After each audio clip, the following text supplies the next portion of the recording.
അപ്പോൾ നമ്മൾ ഇന്ന് വന്നിരിക്കുന്ന വൃഷഭ ലാലേട്ടൻ്റെ പുതിയ സിനിമയുടെ ട്രെയിലർ ഇന്ന് വന്നിരിക്കുകയാണ്. സോ അപ്പോൾ നമ്മൾ അതിൻ്റെ ഒരു റിയാക്ഷൻ ചെയ്യാൻ വേണ്ടിയാണ്. അപ്പോൾ എപ്പോഴും പറയുന്ന പോലെ തന്നെ നമ്മുടെ ഈ ചാനൽ നിങ്ങൾ ആദ്യമായിട്ട് കാണുന്ന ആൾക്കാരുണ്ടാവും. അങ്ങനെയാണെങ്കിൽ നമ്മുടെ ഈ ചാനൽ ഒന്ന് സബ്സ്ക്രൈബ് ചെയ്യണേ. അതുപോലെ തന്നെ തൊട്ടടുത്തൊരു ബെല്ലൈക്കൺ ഉണ്ട്, അതും കൂടെ ഒന്ന് എനേബിൾ ചെയ്ത് വെച്ച് കഴിഞ്ഞാൽ നമ്മൾ അപ്ലോഡ് ചെയ്യുന്ന പുതിയ പുതിയ വീഡിയോസ് അപ്പോൾ തന്നെ നിങ്ങൾക്ക് നോട്ടിഫിക്കേഷൻസ് ആയിട്ട് ലഭിക്കുന്നതായിരിക്കും. അപ്പോൾ നമുക്ക് വീഡിയോയ്ക്കകത്തേക്ക് അപ്പോൾ പോകാം. അപ്പോൾ അതിന് മുമ്പ് ഞാനൊരു കാര്യം ചോദിക്കട്ടെ, നിങ്ങൾ എത്ര ആൾക്കാർ ബബ്ബ എന്ന് പറയുന്ന സിനിമ അതിൻ്റെ ബുക്കിംഗ് സ്റ്റാർട്ട് ചെയ്തതെന്നറിയാം? എത്ര പേരത് ഇപ്പം നിലവിൽ അതിൻ്റെ ടിക്കറ്റ് എടുത്തിട്ടുണ്ട്?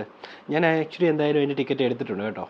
ഫസ്റ്റ് ഡേ തന്നെ ആ സിനിമ കാണണമെന്നൊരു ആഗ്രഹം. എൻ്റെ ഒരു ഇതുവരെയുള്ള ഇത്രയും ഹൈപ്പൊക്കെ ഉള്ള ഒരു സിനിമ, അപ്പോൾ അത് നമ്മൾ കാണാതിരിക്കുക എന്ന് പറയുന്നത്, അപ്പം എന്നെ സംബന്ധിച്ച് എനിക്കത് കാണണമെന്ന് തോന്നി. ഞാനപ്പം എന്തായാലും അതിനുള്ള ടിക്കറ്റ് എടുത്തിട്ടുണ്ട് ഫസ്റ്റ് ഡേ തന്നെ. അപ്പം അത് കണ്ടതിന് ശേഷം ഞാനൊരു റിവ്യൂ അതിൻ്റെ പോസ്റ്റ് ചെയ്യുന്നതായിരിക്കും. ബുക്കിംഗ് സ്റ്റാർട്ട് ചെയ്തിട്ടുണ്ട്. ആരെങ്കിലും അറിയാത്ത ആൾക്കാരുണ്ടെങ്കിൽ ബുക്ക് മൈ ഷോയിൽ ഇപ്പോൾ അവൈലബിൾ ആണ്. റെക്കോർഡിങ് ബുക്കിംഗാണ് നടന്നുകൊണ്ടിരിക്കുന്നതെന്നാണ് നമുക്കിപ്പോൾ അറിയാൻ സാധിച്ചിരിക്കുന്നത്.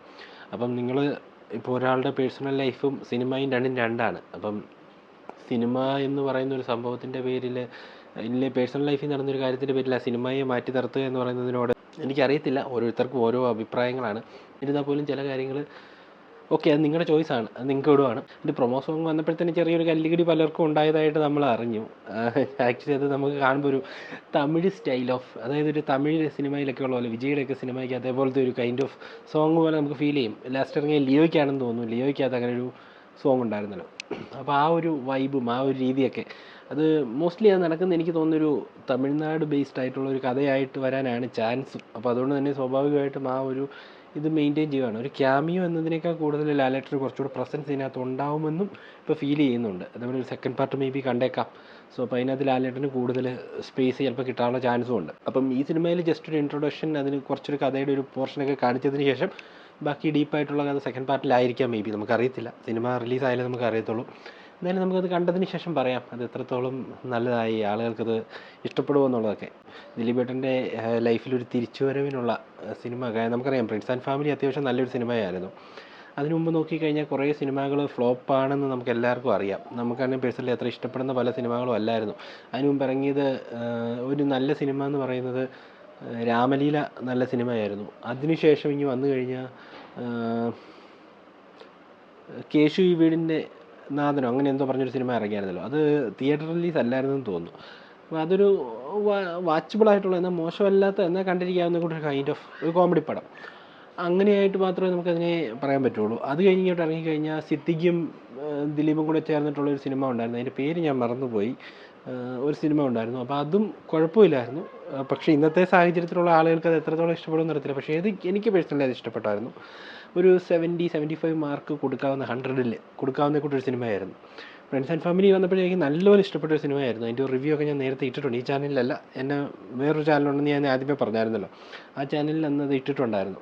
അപ്പോൾ അതിന് കുറേ വിമർശനങ്ങളൊക്കെ നേരിടാനായിട്ട് വന്ന ഒരു സിനിമയുടെ റിവ്യൂ ആയിരുന്നു. അപ്പോൾ അതിനുശേഷമാണ് എനിക്ക് സീരിയസ് ആയിട്ടൊരു സിനിമയുടെ റിവ്യൂ ചെയ്യണമെന്ന് തന്നെ തോന്നി തുടങ്ങി. കാരണം ചിലരുടെ വ്യക്തിപരമായിട്ടുള്ള പെർസ്പെക്റ്റീവുകൾ അവരുടെ ഒപ്പീനിയൻസിനകത്ത് വരുന്നത് കൊണ്ട് തന്നെ പലപ്പോഴും പല നല്ല സിനിമകളും മോശമായിട്ട് പറയാനുള്ള സാഹചര്യങ്ങളുണ്ടെന്നുള്ളത് കൊണ്ട് എനിക്ക് കുറച്ചുകൂടി ഒരു സത്യസന്ധമായിട്ടുള്ളൊരു ഇത് പറയണമെന്ന് തോന്നിയതുകൊണ്ടാണ് അങ്ങനെ ഒരു ചാനലും അങ്ങനെ ഒരു മൂവി റിവ്യൂസും ഒക്കെ കൊണ്ടുവരണമെന്നുള്ളൊരു ആഗ്രഹം തോന്നിയത്. അപ്പോൾ എന്തായാലും പോകെ നമുക്ക് ഇനി നല്ല നല്ല പടങ്ങൾ ദിലീപേട്ടൻ്റെ ഭാഗത്തു നിന്ന് ഉണ്ടാവും നമുക്ക് പ്രതീക്ഷിക്കാം. ഇതിനൊരു തുടക്കമാവട്ടെ ബബ്ബ. അപ്പോൾ എന്തായാലും നമ്മുടെ വൃഷഭ, അതാണ് നമ്മുടെ ഇന്നത്തെ ടോപ്പിക്ക്. അപ്പോൾ അതൊന്നും നമുക്ക് ആദ്യമേ കണ്ടിട്ട് വരാം എങ്ങനെയുണ്ടെന്നുള്ളത്. ഞാനത് ജസ്റ്റ് ആദ്യമേ ഇത് റിലീസായ സമയത്ത്, ട്രെയിലർ റിലീസായ സമയത്ത് ഞാൻ അതിൻ്റെ ഒരു ചെറിയ പോർഷൻ മാത്രമേ കണ്ടുള്ളായിരുന്നു, ഇൻഡെപ്തായിട്ട് കണ്ടില്ല. അപ്പോൾ അത് കഴിഞ്ഞ് ഞാനിപ്പം ഫുള്ളായിട്ട് ഇപ്പോഴാണ് കാണാൻ പോകുന്നത്. നമുക്ക് കണ്ടിട്ട് എന്താണ് ഒരു ഇമ്പ്രഷൻ നമുക്ക് നോക്കാം. അപ്പം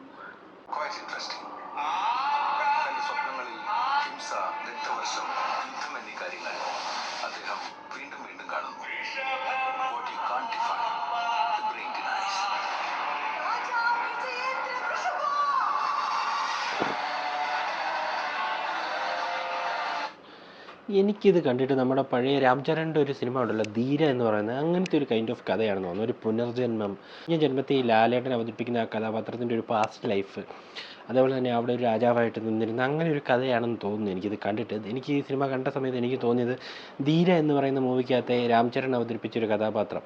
അപ്പോൾ ആ ഒരു സിമിലർ കൈൻഡ് ഓഫ്, അതേപോലെ തന്നെ നല്ല രീതിയിലുള്ളൊരു പണി എടുത്തിട്ടുണ്ട് കേട്ടോ ഇതിനകത്തെന്ന് തോന്നുന്നു. VFX ആണെങ്കിലും അതേപോലെ തന്നെ ഇതിൻ്റെ മൊത്തം വിഷ്വൽസും കാര്യങ്ങളൊക്കെ കാണുമ്പോൾ നമുക്ക് അത്യാവശ്യം നല്ല രീതിയിൽ അവർ വർക്ക് ചെയ്തതായിട്ടാണ് എനിക്ക് ഫീൽ ചെയ്യുന്നത് പേഴ്സണലി. അപ്പം ഇത് എത്രത്തോളം അത് വർക്കായിട്ടുണ്ട്, ആളുകൾക്ക് എത്രത്തോളം അത് ഇഷ്ടപ്പെടുമെന്ന് നമുക്കറിയത്തില്ല. നമുക്ക് എന്തായാലും ബാക്കി കണ്ട് നോക്കാം.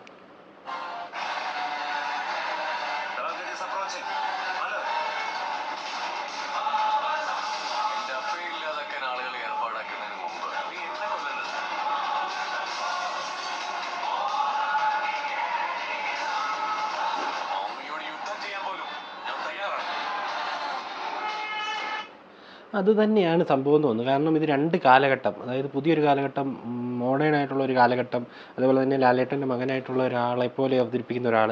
സോ അപ്പോൾ അതുകൊണ്ട് തന്നെ സ്വാഭാവികമായിട്ടും എനിക്ക് അങ്ങനെ ഒരു കഥയാണെന്ന് തോന്നുന്നു. അതുപോലെ തന്നെ ഈ ട്രെയിലറിൻ്റെ ലെങ്ത് തന്നെ നമുക്ക് നോക്കിയാൽ അറിയാം, ഒരു 1.48.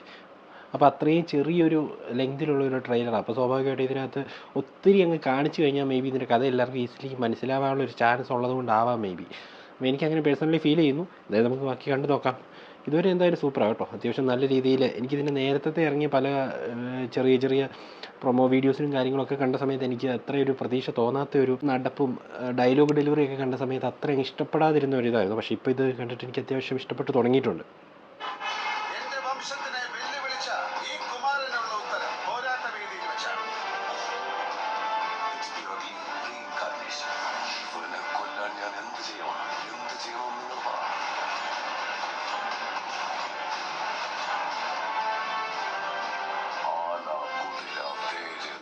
KGF-നകത്തെ ഗരുഡൻ കഥാപാത്രം അവതരിപ്പിച്ച ആളുണ്ട് ഇതിനകത്ത്.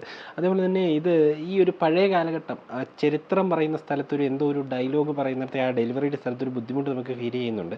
അത് മേ ബി ശരിയാണ്, സിനിമ ഫുള്ളായിട്ട് കാണുന്ന സമയത്ത് കുഴപ്പമില്ലായിരിക്കും. പക്ഷേ ഇപ്പം ട്രെയിലറിനകത്ത് കാണുമ്പോൾ അത്ര ഒരു ഇമ്പാക്റ്റ് കിട്ടുന്നില്ല.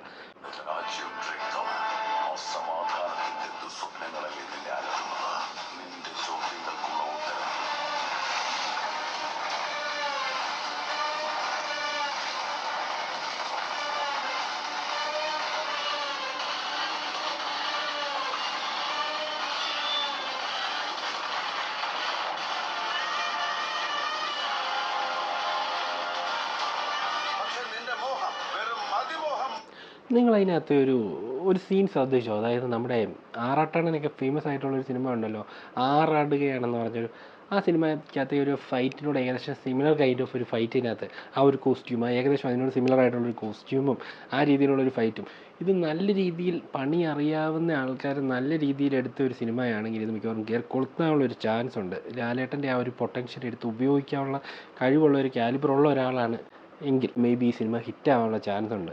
ഇതിൻ്റെ പല ഷോട്ട്സും കാണുമ്പോൾ നമ്മൾ ടിപ്പിക്കലി കാണുന്ന മറ്റു ഭാഷാ സിനിമകളിൽ കൊണ്ടുപോയി ലാലേട്ടനെ പ്രസൻറ്റ് ചെയ്യുന്ന ആ രീതിയിൽ നിന്ന് കുറച്ച് വ്യത്യാസങ്ങൾ ഈ ഒരു ട്രെയിലർ കാണുന്ന സമയത്ത് നമുക്ക് ഫീൽ ചെയ്യുന്നുണ്ടെന്നുള്ളതാണ്. പലപ്പോഴും ലാലേട്ടൻ്റെ യഥാർത്ഥ പൊട്ടൻഷ്യൽ പല സിനിമയിലും മറ്റു ഭാഷകളിൽ ചെല്ലുന്ന സമയത്ത് കറക്റ്റായിട്ട് ഉപയോഗിക്കാത്തൊരു പ്രശ്നമുണ്ട്. അപ്പോൾ ഇവിടെ അത് കറക്റ്റായിട്ട് ഉപയോഗിച്ചിട്ടുണ്ടെന്നുള്ളതാണ്. ഇപ്പോൾ എനിക്ക് ഈ ട്രെയിലർ കണ്ടപ്പോൾ അങ്ങനെയാണ് തോന്നുന്നത് കേട്ടോ. ബാക്കി കൂടെ കണ്ടിട്ട് വരാം. Complete actor Mohanlal, Rishabha.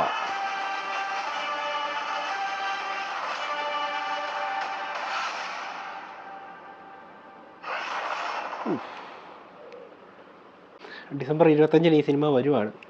Trailer കണ്ടിട്ട് അത്ര മോശമല്ല, അത്യാവശ്യം നല്ല ക്വാളിറ്റി ഉള്ളൊരു സിനിമ ആയിട്ടാണ് എനിക്ക് പേഴ്സണലി ഫീൽ ചെയ്യുന്നത്. ബാക്കിയെല്ലാം നമുക്ക് സിനിമ കണ്ടാലേ പറയാൻ പറ്റുള്ളൂ. ഒരു ട്രെയിലർ മാത്രം കണ്ടിട്ട് നമുക്ക് കംപ്ലീറ്റ്ലി ഒരു സിനിമയെ വിലയിരുത്താനായിട്ട് പലപ്പോഴും പറ്റിക്കൊള്ളണമെന്നില്ല. ഇപ്പോൾ ഇത് നമ്മളൊരു ട്രെയിലർ നല്ല രീതിയിൽ പ്രസൻറ്റ് ചെയ്ത് അത് കഴിഞ്ഞ് സിനിമ ഫ്ലോപ്പ് ആവുന്നതും, അതേപോലെ തന്നെ വളരെ സാധാ രീതിയിലുള്ള ട്രെയിലർ ഇട്ടിട്ട് സിനിമ വൻ ഹിറ്റ് ആവുന്ന സിനിമകളൊക്കെ നമ്മൾ പലപ്പോഴും കാണാറുണ്ട്. അതുകൊണ്ട് ഒന്നും പറയാൻ പറ്റത്തില്ല. ഈ സിനിമയുടെ കേസിൽ പുതിയ കാലഘട്ടം കാണിക്കുന്ന അത്യാവശ്യം നല്ല നീറ്റായിട്ട് തന്നെ ഉണ്ട്. പിന്നെ ഈ പഴയ കാലഘട്ടം കാണിക്കുന്നിടത്ത് പലയിടത്തും ആ ഡയലോഗ് ഡെലിവറിയുടെ സ്ഥലത്തൊരു കുറച്ചൊരു ബുദ്ധിമുട്ട്, അതിങ്ങനെയുള്ള ചരിത്ര കഥാപാത്രങ്ങളെ പലപ്പോഴും അവതരിപ്പിക്കുന്നിടത്തുള്ളൊരു പ്രശ്നമാണ്. അത് നമ്മൾ പറഞ്ഞിട്ട് കാര്യമില്ല. ആ ഒരു കാലഘട്ടം കാണിക്കുന്ന സമയത്തുള്ള ബുദ്ധിമുട്ട് ആ കൂട്ടത്തിൽ തന്നെ മറ്റൊരു ഭാഷയിലും കൂടി ആവുന്നതുകൊണ്ട് തന്നെ അവിടുത്തെ ആളുകളുടെ ടേസ്റ്റും രീതികളും എല്ലാം വ്യത്യസ്തമായിരിക്കും. അപ്പോൾ അതുകൊണ്ട് തന്നെ നമ്മൾ ഇത്രയും നാളും കണ്ടിരിക്കുന്ന മലയാളത്തിലെ ലാലേട്ടൻ്റെ ആ ഒരു കറക്റ്റ് ടോണും ആ ലാംഗ്വേജ് ഡെലിവറിയും കാര്യങ്ങളും, അല്ലെങ്കിൽ ആ ഡയലോഗ് ഡെലിവറിയും കാര്യങ്ങളും ഒക്കെ അത് കിട്ടാതെ വരുമ്പോൾ ഒരു ബുദ്ധിമുട്ടായിരിക്കാം മേ ബി.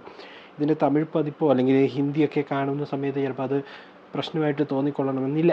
അപ്പോൾ എന്തായാലും നമുക്ക് കാത്തിരുന്ന് തന്നെ കാണാം. ലാലേട്ടന് ക്രിസ്മസിന് ഇപ്പോൾ ഈ തവണ 2 സിനിമയാണുള്ളത്. ഒന്ന് ക്യാമിയോ ആണെങ്കിൽ പോലും ബബ്ബ എന്ന് പറയുന്ന സിനിമയ്ക്കകത്തുണ്ട് ദിലീപേട്ടൻ്റെ കൂടെ, അതേപോലെ തന്നെ ഇപ്പോൾ ഇതും കൂടെ. അപ്പോൾ ഇത് രണ്ടും ഹിറ്റ് ആവുകയാണെങ്കിൽ പിന്നെ പിടിച്ചാൽ കിട്ടില്ല. അപ്പോൾ ഈ ക്രിസ്മസ് ആ ഒരു vacation time, Christmas time most probably Lalettan തൂക്കും എന്നുള്ളത് ഏകദേശം ഉറപ്പാണ്. അപ്പോൾ എന്തായാലും നമുക്ക് കാത്തിരുന്ന് തന്നെ കാണാം. ഇതിനിടയ്ക്ക് 1-2 സിനിമകളും കൂടെ വേറെ ഉണ്ട്. ലവ് ഇൻഷുറൻസ് കമ്പനിയോ അങ്ങനെ പറഞ്ഞൊരു സിനിമ ഉണ്ടെന്ന് തോന്നുന്നു. പിന്നെ നമ്മുടെ നിവിൻ പോളിയുടെ ഒരു സിനിമ വരാനുണ്ട്. അപ്പം കുറേ സിനിമകളുണ്ട് ക്രിസ്മസ് കാലഘട്ടത്തിൽ. എന്തായാലും ടൈമുള്ളവർ ഇതെല്ലാം പോയി കണ്ട് എൻജോയ് ചെയ്യാനുള്ള ഒരു അവസരം കിട്ടുവാണ്. ഇപ്പോൾ കുറേ നാളുകളായിട്ട് സിനിമ ഒത്തിരി ഇല്ലാതിരിക്കുന്ന ഒരു സമയമാണ്, നമുക്കറിയാം.